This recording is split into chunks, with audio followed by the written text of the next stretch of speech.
भारत एक ऐसा देश है जहां एक तरफ मुंबई और बेंगलुरु जैसे शहर अरबों का कारोबार करते हैं तो दूसरी तरफ कुछ राज्य आज भी बुनियादी जरूरतों के लिए संघर्ष कर रहे हैं। यहाँ का कोई ख्याल रखता ही नहीं, सोचता ही नहीं है। अगर काम आएगा तो हाथ जोड़ के बोलेगा ना, हम कोई चीज डालिए आपको ये विकास कर देंगे तो वो कर देंगे, लेकिन कुछ नहीं। अभी हो गया, गर्म हो गया, घड़ी पानी पी रहा हूँ, ठंडा होगा तो इसी में सूतेंगे चटाई बिछा के। अगर हम प्रति व्यक्ति आय यानी एक व्यक्ति की औसत सालाना कमाई देखें तो बिहार सबसे पीछे है। नीति आयोग के अनुसार बिहार की 51% आबादी गरीबी की मार झेल रही है, यानी हर 2 में से 1 व्यक्ति यहाँ गरीब है।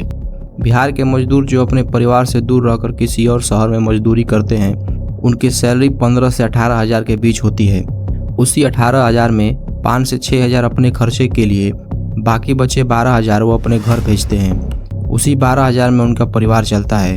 घर का हस्बैंड है जो काम करने के लिए बाहर गया, अगर काम यहाँ मिलता है सरकार ने देता, हम लोग गरीब आदमी देता तो यहाँ पे काम करता, बाल बच्चा को छोड़ के 6 महीना साल भर वही काम करता है। जब सरकार रहता तो काम यहाँ नहीं देता। अगर मैं आपसे पूछूं कि आपने कहां तक पढ़ाई किया है तो 80% चांस होगा कि आप ग्रेजुएट हो। दुनिया भर की डिग्रियां और ढेर सारा एक्सपीरियंस लेकर भी अगर किसी कंपनी में जाएं तो आपको 30,000 रुपये भी मिलना मुश्किल है।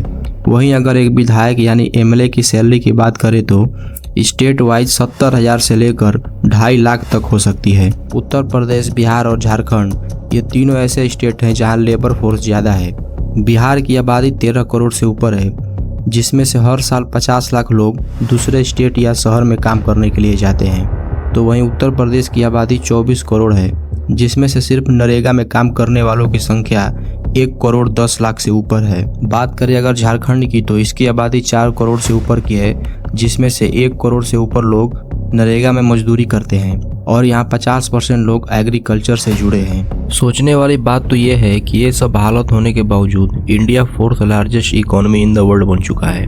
हम आज दुनिया की चौथी इकोनॉमी बने हैं। किसी को भी संतोष होगा कि अब जापान को भी पीछे छोड़ करके हम आगे निकल गए। India is poised to become the world's 4th largest, become the 4th largest economy, 4th largest, become the 4th largest economy in the world. GDP एक देश की टोटल इकोनॉमी आउटपुट को दिखाता है। इंडिया का GDP टोटल पैसा जो साल में इकोनॉमी में बनता है वो बहुत बड़ा है, लेकिन ये पैसा 142 करोड़ लोगों में बांटना पड़ता है।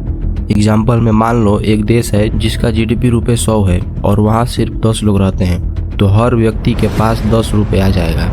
पर कैपिटा GDP रुपये 10, लेकिन अगर GDP रुपये 100 हो और पॉपुलेशन भी 100 हो तो हर व्यक्ति के पास रुपये सिर्फ 1 बचेगा। पर कैपिटा GDP रुपये 1।